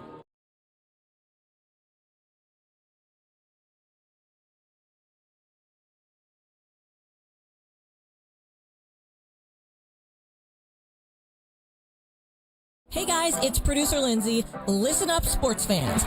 Gear up for your next game day hang with your friends. What's on the menu? Sliders, wings, chips, and salsa? Well, all your favorite game day foods go great with Stella Rosa wines, a semi-sweet and semi-sparkling wine that must be served chilled. Stella Rosa can be found at your local retailer, so remember to grab a couple bottles next time you shop. Nothing sweeter than a cold glass of Stella Rosa and watching your team compete.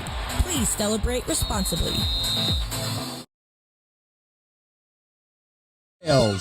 Hey football fans, there is nothing sweeter than a cold glass of Stella Rosa and watching your team compete. But Stella Rosa wants to make it even sweeter and hook you up with the chance to win an experience to the biggest game of the college football season. You could win 2 tickets to the game, airfare, and a hotel for you and a friend. Head over to ESPNLADreamTicket.com to enter the Dream Ticket Sweepstakes presented by Stella Rosa, America's favorite semi-sweet, semi-sparkling wine. Please celebrate responsibly. Must be 21 or older to enter.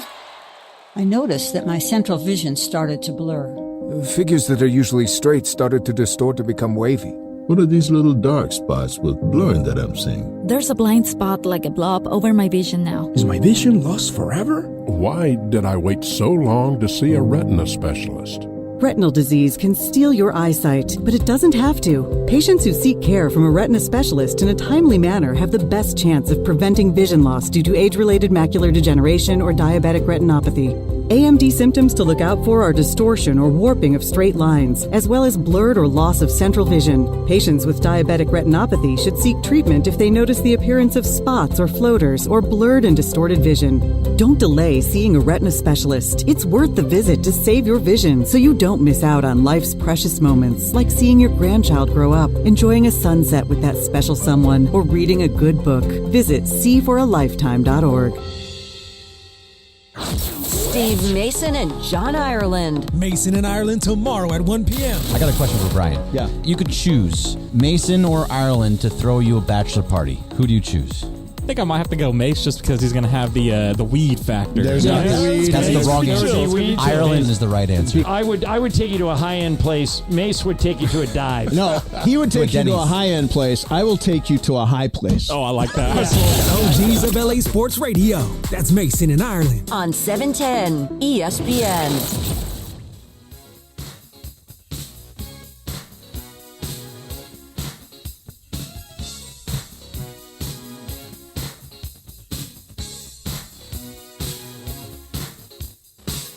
America, have you heard?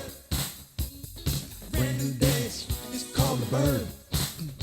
Purple Rain, which obviously featured The Time as well as Prince, may have the single cruelest line ever uttered in any movie. How's family? I have yet to watch Purple Rain. You've never seen Never Purple seen it? Rain? It is awful and fantastic. Yes, that's what I've been hearing. It is terribad. I mean, but Yeah. it is awesome. The music scenes are incredible. Yes. Like incredible. The acting is pretty bad. It's not great. It's not great. Like Prince has charisma in it. He's not really an actor. I think the Revolution had more charisma than Prince. I would say Wendy and Lisa did more actual acting. Yeah, I was gonna say. And Morris Day is hilarious. Morris Day and Jerome. Hilarious. Hilarious. Morris and Jerome are hilarious, but that How's the Family? How's the family? Like, I mean, just devastating. But first, it's great. Like when they walk past the dressing room, they're all like in a cluster. It's like remember like when Fat Albert and the Cosby Kids would go down the street. And they'd be in a big all in one group. They'd be in a big cluster together. Like they walk. The Time walks past. And for those who have not seen the movie, and spoiler, it's 40 years old. 40 years old. There is a plot involving Prince's character, the kid, his father attempting to take his life. And Prince, his band, The Revolution, is going to be playing like the next day. And the Time walk past the Revolution's dressing room, and they're like singing Let's Go Crazy in a really taunting way. Yeah. And they go by in this cluster, like the Fat Albert and the Cosby Kids cluster. And then they all reverse at the same time. And Morris Day just looks at Prince and goes, "How's the family?" And they all just burst out laughing. Just walk away. And then they cut to like Morris Day. He's like by himself, like, "Oh man, that went too far."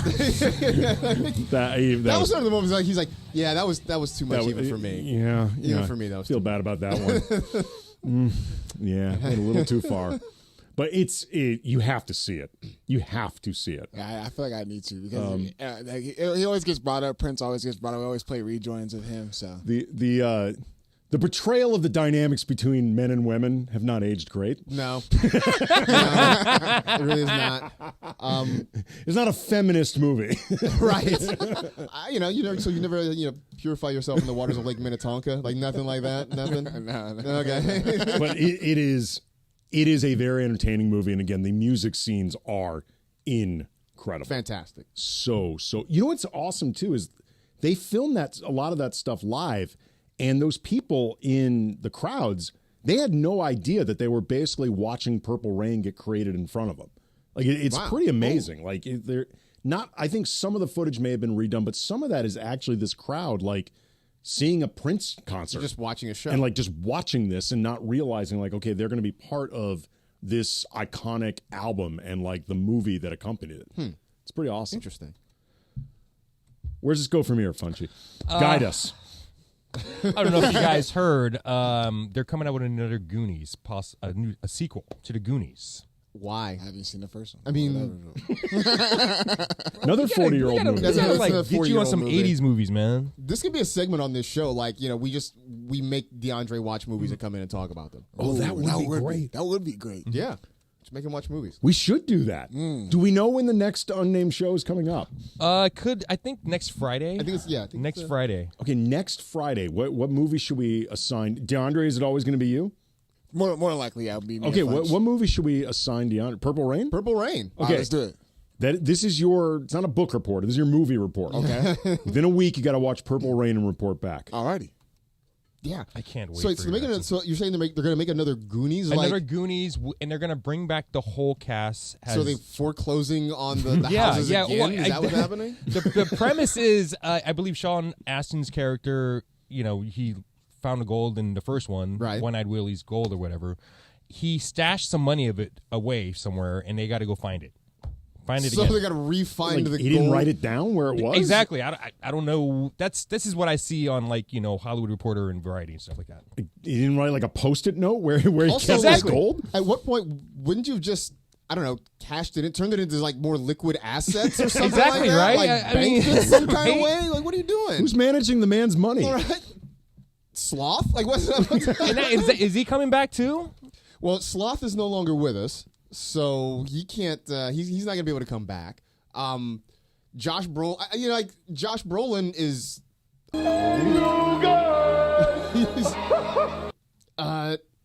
When you say when you say all of them, does that mean was Troy the high school bully? Does he come back too? I don't know, but Data's coming back. Side note, I love that Ki-Hai Kwan has had such a career. I love that. I love his second act. His performance in Everything Everywhere All at Once. Really good. It's a great story that, he had this career comeback after being truly down for decades, not getting work. But also what I think is great about the role is it feels like, because he's playing 4 or 5 different sides of one guy. Mm-hmm. It feels in a lot of ways like all the roles that he didn't get to play over the last several decades. Yes. He is so good. Absolutely. He was great in that, and then he had he got a pretty recurring role in Loki, the second season of Loki, which is a lot of fun. It was just kind of him getting to nerd out a little bit, and that was a lot of fun to watch. But I just love the fact that after all these years, he was Data, he was Short Round in Short Round, that's right. Indiana Jones and the Temple of Doom. Another, I believe, 1984 movie. Yeah, he was right about because he was so hot. You've never seen Indiana Jones and the Temple of Doom? Have you seen Indiana Jones movies? No. Oh, come on, DeAndre. I've been on the ride. Oh, come on, man. You can't be on a ride and not see the movie. So, the understanding of Indiana Jones. You only need to watch the first. There's only 3 of them as far as I'm concerned. Okay. There's only 3. There was a Last Crusade. Indiana's father rode off into the sunset, and that was the end. That was nothing else happened after that. Dude, that Crystal Skull movie was okay. It was bad, but it was okay. There was certainly not a moment where Indiana Jones hid from a nuclear explosion in a refrigerator. That definitely never happened. Right, I'm sorry. That didn't happen. Oh my God. Everybody should have been embarrassed about that. You've never seen any of the Indiana Jones deal? Nah, honestly, I didn't really grow up watching movies like that. I was always outside. Well, I think if you have Disney Plus, I think all of those are on. Yeah, Disney I do have Disney Plus, including the last one that just came out like a year ago. Yeah, I'm not ignoring it. I didn't see it. I just can't. We might be able to do just a year 1984 40th anniversary movies for DeAndre because apparently he's seen nothing. Yeah. Side note: Shohei just stole his 48th base. Whoa! He's gonna do this. He might do this like in the next week. Like the way he might do this tonight. He might go 50-50 tonight. Wow. It is insane to be his size and that fast. Like, that is crazy how fast he is at that size. Yeah. Like just to be at that size, agile enough to do the slides. Like, he's so big. But then to be like that big and that strong, I mean, he really was built in a laboratory. I know. You know? Crazy.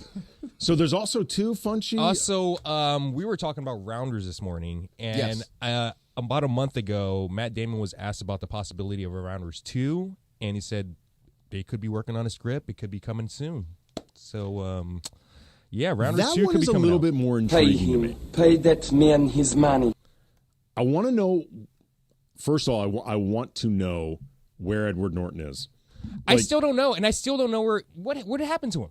What happened to him? He got kicked out the club, and then that's it. I want to know what happened to him because it would, first of all, proof of life. Given what seemed to be going on with Edward Norton, it would be good to know. Where are you, Worm? I want to know what happened to Worm. Obviously, Matt Damon decided he wasn't going to go to law school. He wasn't going to be with what's her name. I forgot the actress, Molly, I think is her, Molly something. He wasn't going to be with her. He was going to go pursue his poker dreams. Going to World Series. But where did that take him? Mm-hmm. And I would love to know just what, like, you can bring back Totoro. You can bring back a lot. You can bring back a lot of these characters. Yeah, you can bring Teddy KGB, all of them. Teddy KGB. Like he lost a lot of money in that last final hand against. And he's waiting 20 years to get his revenge. Oh, there it is. So it's funny. I had a roommate once upon a time who was like way into poker. I don't think he was really good at it, which is sort of a bad combination. You shouldn't love it and not be good at it. But unless you're playing me, that works. But I remember coming home from work one day and he was watching Rounders with the director's commentary on, as though he was going to get tips on how to get better. And I'm like, bro, Matt Damon wins this hand because it's in the script. Okay, in this director's commentary, did they ever explain what the hell Teddy KGB thinks Matt Damon is playing on that last hand? Kid's got alligator blood. Can't get rid of him. I'm not going anywhere. Like, I'm not a professional poker player, but I've played a decent amount. I have watched that movie and that scene so many times, and for the life of me, I cannot figure out what Teddy KGB thinks he's doing against Damon and, like, what Damon is playing. I think the whole point was just that I guess he was just supposed to be so rattled that he just was not thinking straight. But he's betting aggressively, though. Like, he's betting super aggressively and cockily. And it's clear, like, Damon's literally playing for his life. Yes. Like, he's not going to be just bluffing on a hand. Yeah, I mean, I guess I have to go back and watch it again, but I just got the sense that either it's some combination of arrogance or fear, and maybe it's a little bit of both that just had him sort of just literally tilting and just not within his game at that point. And then what happened the first time that they met? KGB sort of he got a tell from him, right?